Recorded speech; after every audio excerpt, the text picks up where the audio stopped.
Hello YouTube Nation, this is Ron with RTR Gearheads. Just want to give you guys an update on the Trans Am, the LS swap again. Got a couple pictures in here of after Tommy had lined up the front end as far as the fenders and the hood.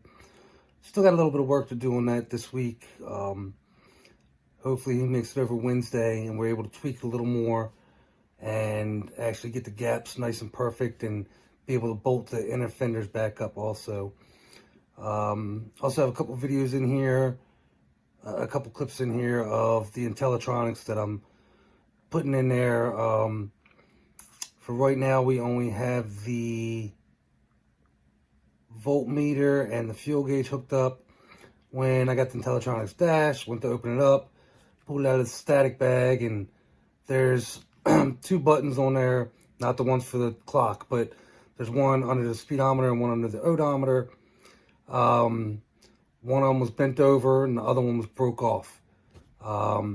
Definitely wasn't anything on their end. It's just, I guess it got jarred in shipping and that's what happened. I had to send the original board, the main board with the speedometer and the trip, speedometer and the tach, back so they can repair it. So far, like I said, I've only got the voltmeter and the fuel gauge hooked up. Fuel level, but a couple videos in here, clips in there, and then this picture. So just go ahead and watch through them, look at the pictures, see Tommy's work, which is getting a lot better with the Trans Am on the front end of that, because that thing is a pain lining up. Didn't come from the factory with real good gaps anyway.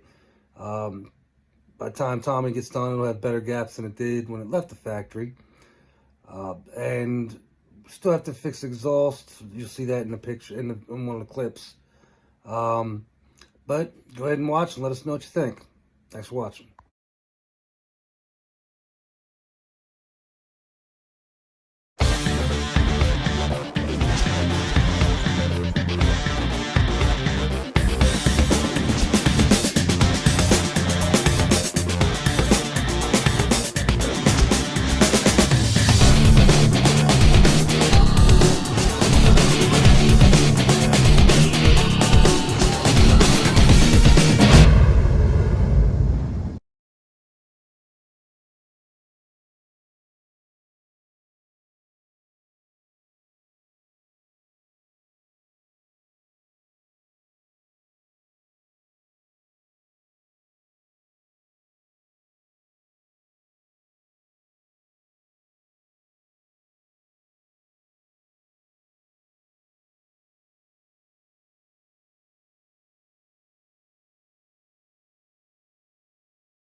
And now that the blue plastic has been removed from the acrylic sheets on the Intellitronics, let's see how we look. Very, very nice.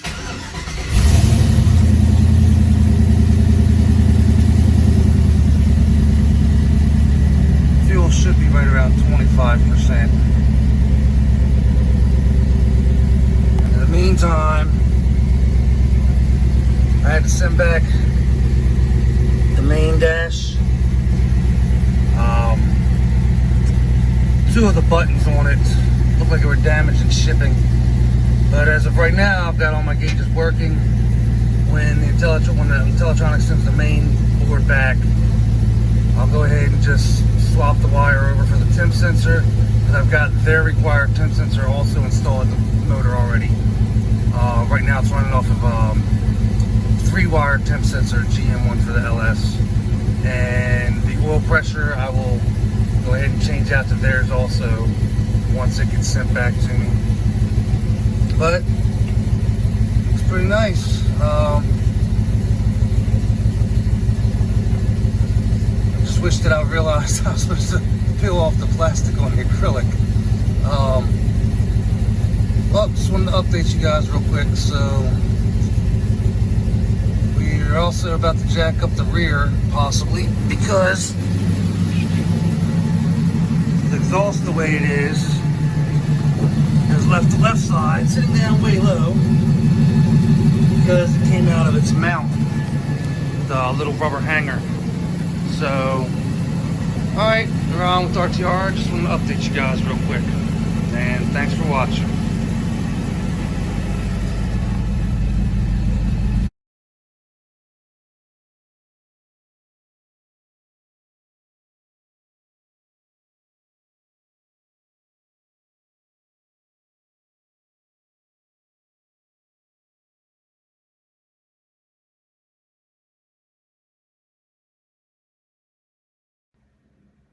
Well, YouTube Nation, there you have it. That's an update on the 1980 LS Swap Trans Am.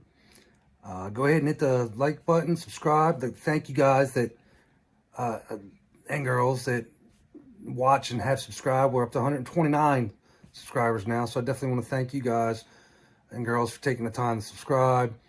And also thank the people that are watching still that haven't, that possibly will subscribe in the future. We're trying to, like I always say, make these YouTube requirements, and it's slow going, but it's still progress. Hopefully we'll have an update on Tommy's 59 Apache here soon, and Junior's bringing the old S10 back to the garage this month, and it might actually get set in the back bay because the Civic might be coming up. We're thinking about just going ahead and putting another head on that and getting that back on the road so I can get some miles on it. It's been sitting for a while. He plans on doing a swap to it. He said, I don't know.